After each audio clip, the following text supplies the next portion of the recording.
Thanks for that long introduction. Was I supposed to say something?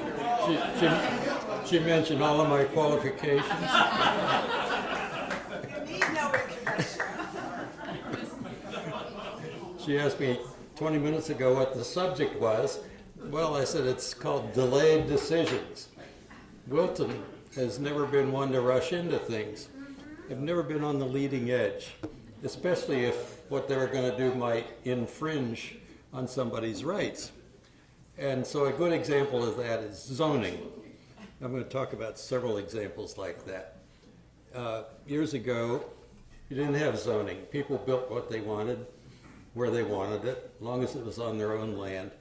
They could build right up close to the road. They could build as big of a place as they wanted. They could build a barn, a store, a farm, whatever. Didn't matter.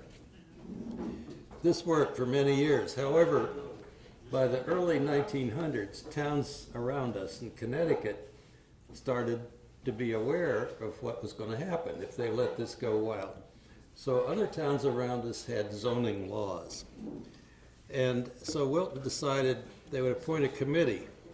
This is, I think, in 1929. They appointed a committee to study what they might do about zoning. So they made a recommendation, proposed to have a zoning commission, was turned down. 6 months later, they tried it again. They called another town meeting. It was defeated again. Again in 1931, again in 1932. And it wasn't until our state representative, a man named George Warnicki, who lived, you might guess, on Catalpa Road. There's a road up there named for him now. And he was our state representative, and he was kind of the leading politician in the town of Wilton. And he was always opposed to zoning. But one morning he looked out his window and somebody was building a gas station down on Route 7 within sight of his front window. So suddenly he decided to become an advocate for zoning. So he pressed for another town vote, and it lost again. It was getting closer, though. I think it was 490 against and 280 for it. Then the word got out. This is now in 1938. Word got out that Kenneth Lynch was coming to town. He was going to build a foundry, a metal foundry, a smelly, smoky metal foundry. And so suddenly everybody got a little alarmed, and they called a town meeting, and they decided to vote to make the entire town residential. And if there were any exceptions like foundries, stores, real estate, big offices, the selectmen would have the right to turn it down. So then it was to go in effect on October 6, 1938. Well, Kenneth Lynch beat that by a day. He broke ground, started his place, so that's how it got there. But then the next thing was after the war, in 1945, a company called Sloan Furniture was going to build a big furniture factory down at the south end of Wilton where it joins into Norwalk. And the selectmen who had the right to review all this stuff turned it down. So incidentally, it was owned by the Ambler family. They owned a lot of land in Wilton, and they owned that big chunk of land down there at south end of Wilton.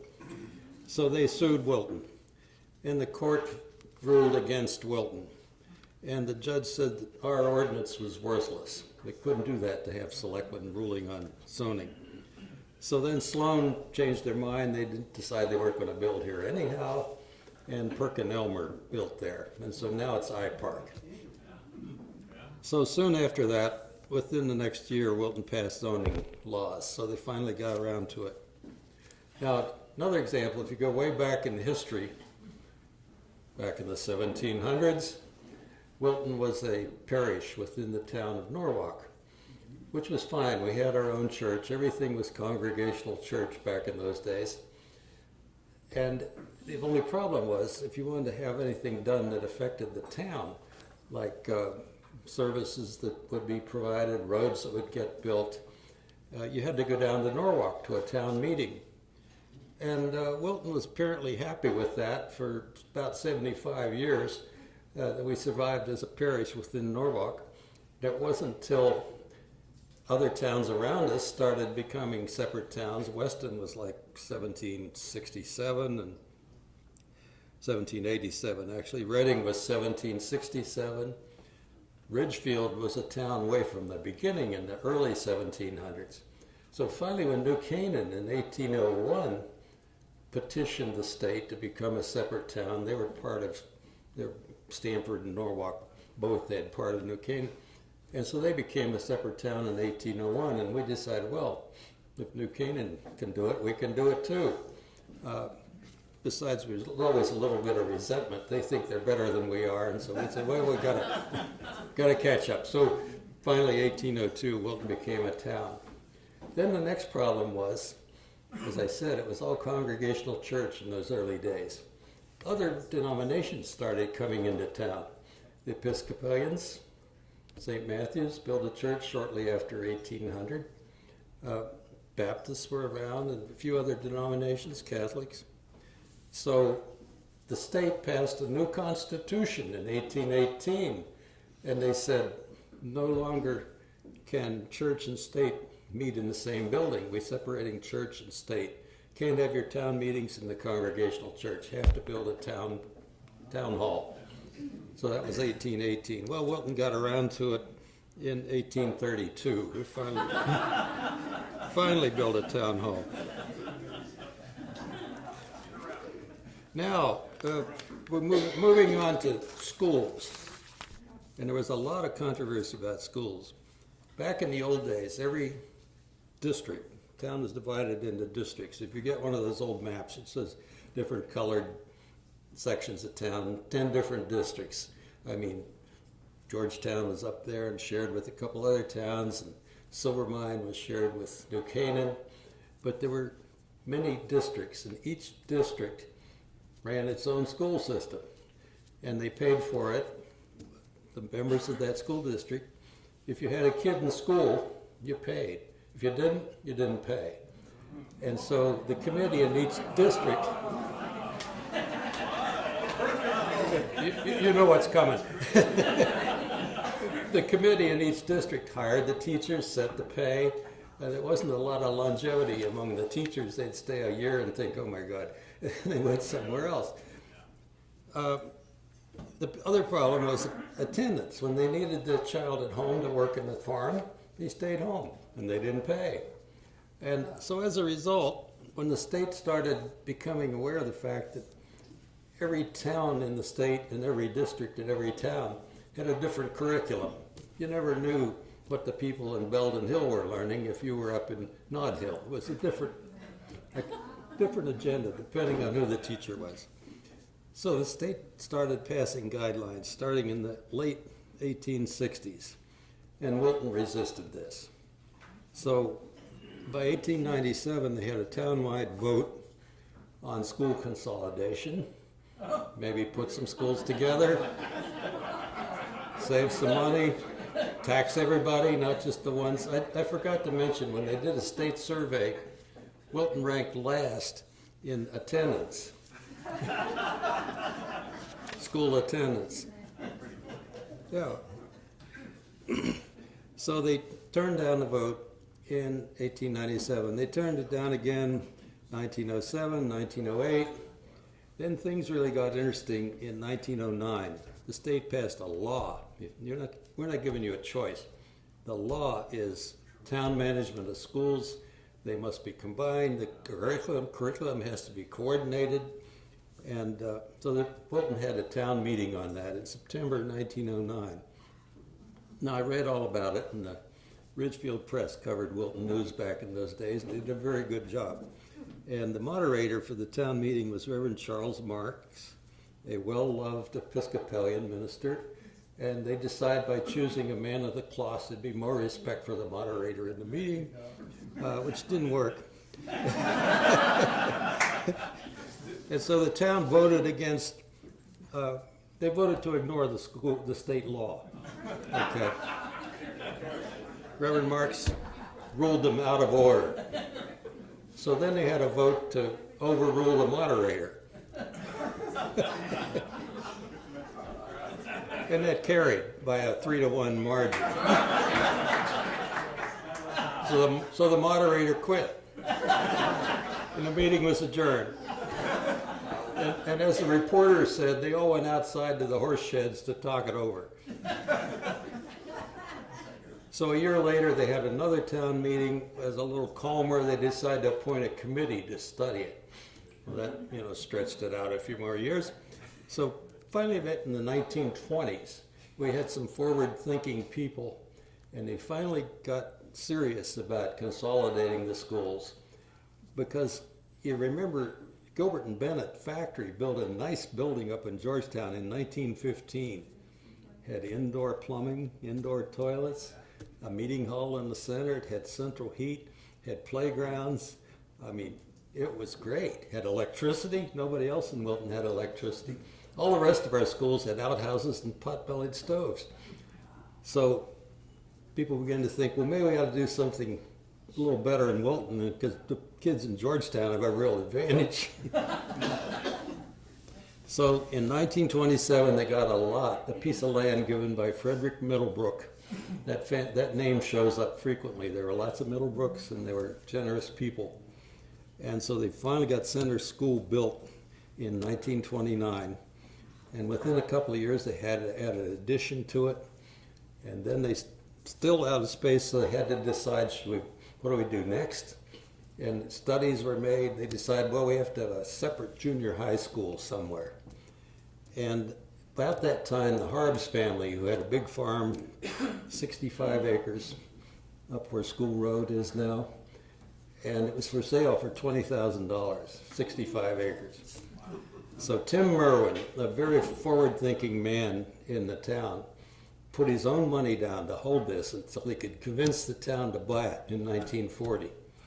But still, that didn't convince the town to build anything. So they owned a nice piece of land, and they couldn't decide if they wanted to spend any money to build anything. So it took 8 more years and 12 more town meetings, some of them with several hundred people there, yelling and screaming about our schools are too crowded.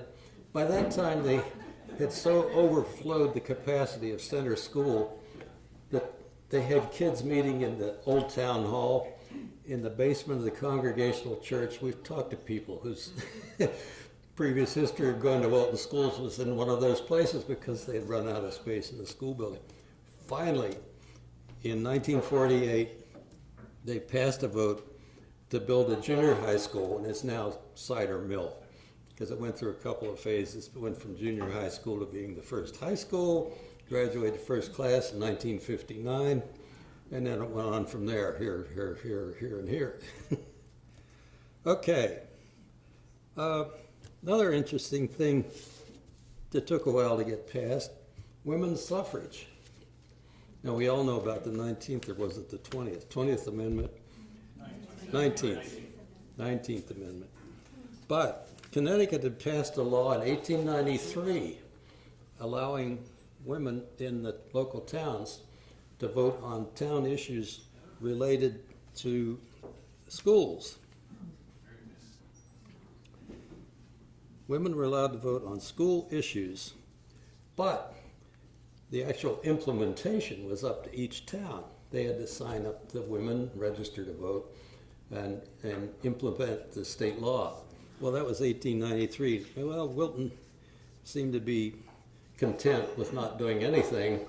So it wasn't until Grace Schenck moved to town, of the Schenck family of Schenck's Island fame, in 1911, that she said, wait a minute, this law's on the books. Here it is, 18 years after the law's passed, and Wilton hasn't implemented it.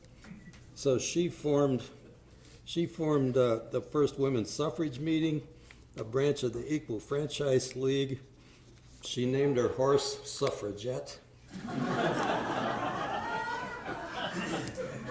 And within a year, women were allowed to vote on school issues. So it took someone like Grace Schenck. She did a lot more. I mean, we could talk for 20 minutes about what she did.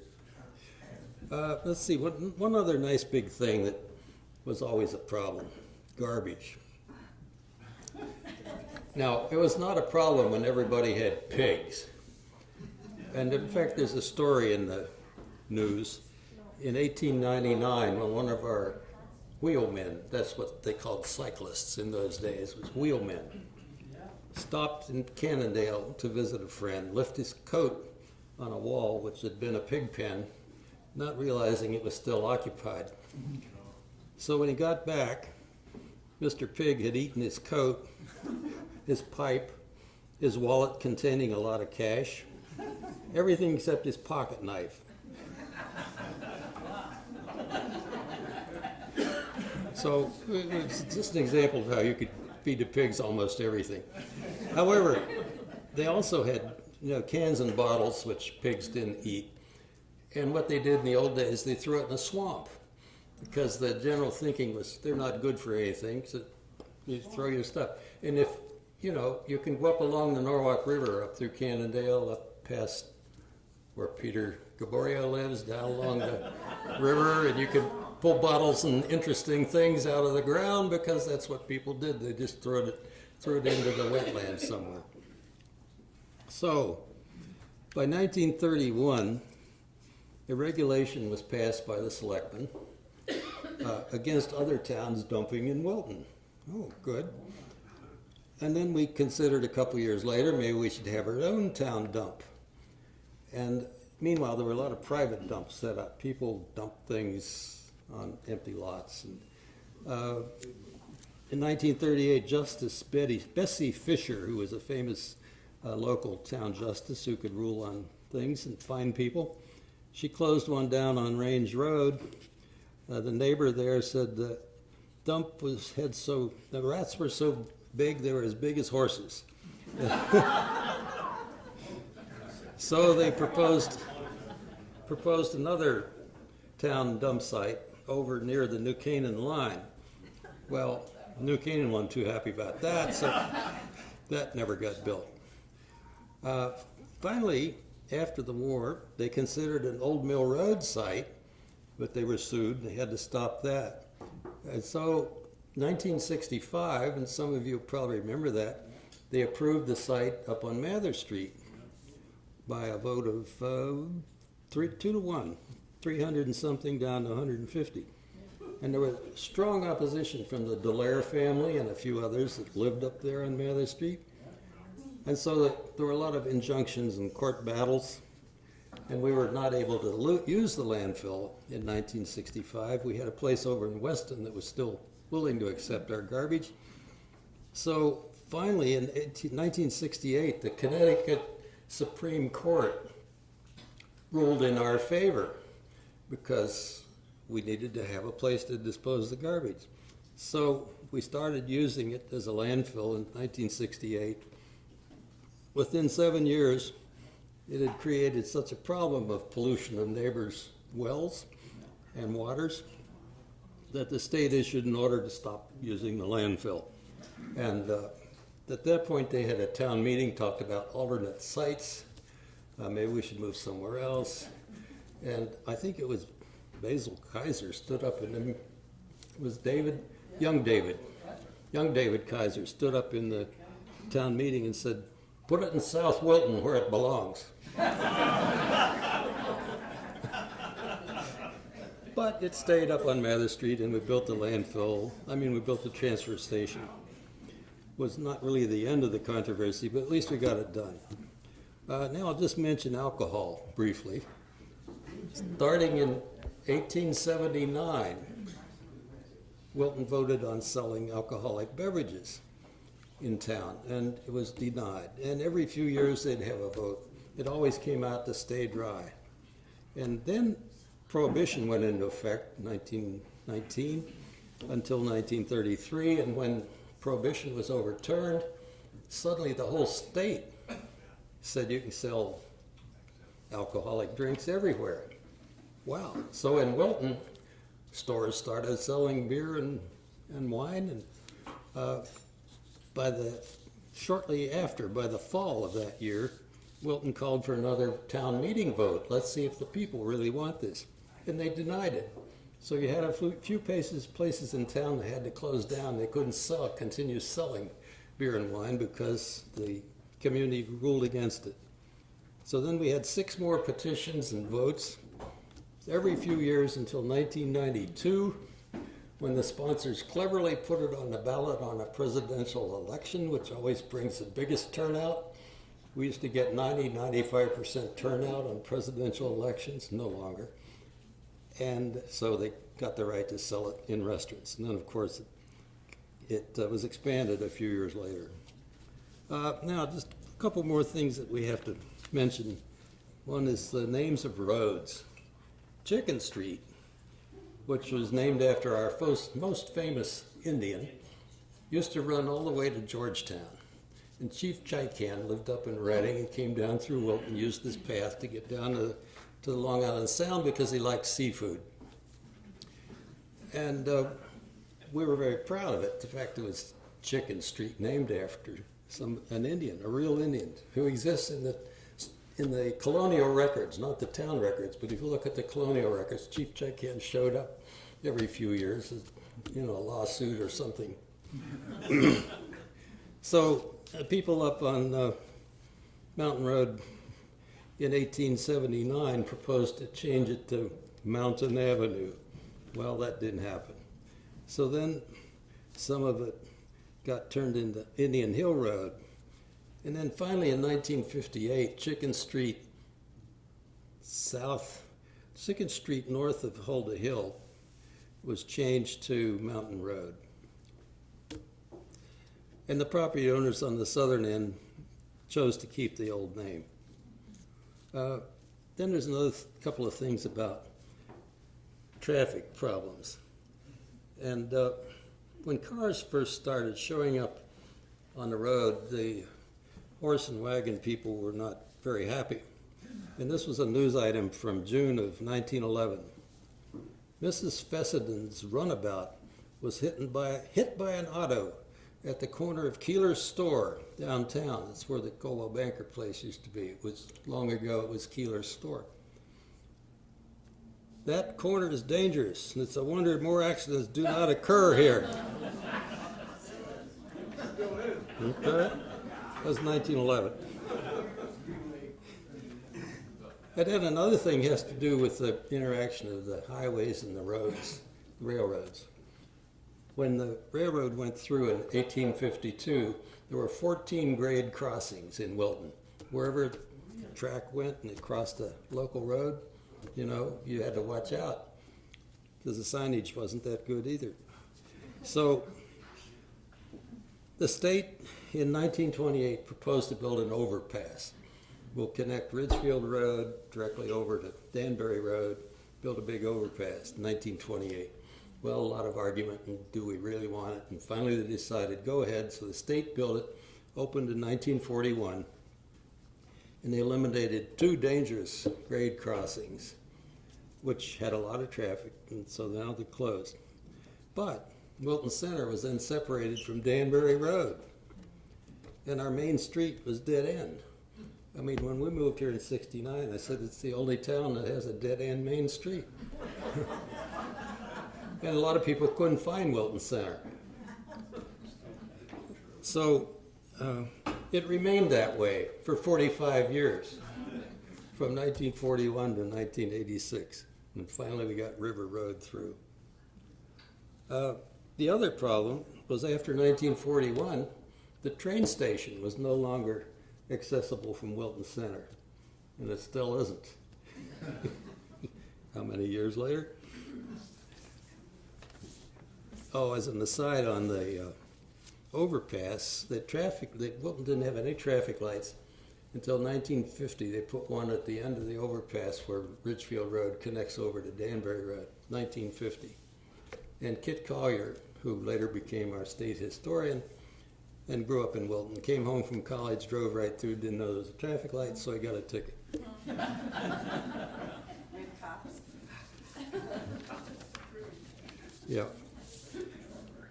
And one final point has to do with the Veterans Memorial. In 1923, Charles Eklund offered the triangle of land near the post office, which used to be up there near that triangle, and it's now near the Pearsall building. And Eklund offered it to the town for a Veterans Memorial Park, 1923. Town meeting voted to accept it, but nothing happened until 1936. They put a World War I marker down there. And then nothing else really happened until 2009 and 2010. And Don Klotz, who was a longtime sponsor of a Veterans Memorial, had been pushing for this for years and years. And he was a member of the committee when we got a nice design and had a town fundraising campaign to build the Veterans Memorial that's there now. And so it only took 87 years after Charles Eklund gave the original piece of land that was dedicated on Veterans Day in 2010. The sad part about it was Don Klotz died 4 months before the Veteran Memorial was finished. Okay, that's a few things. I could go on for a long time, but I think that's enough. Thank you.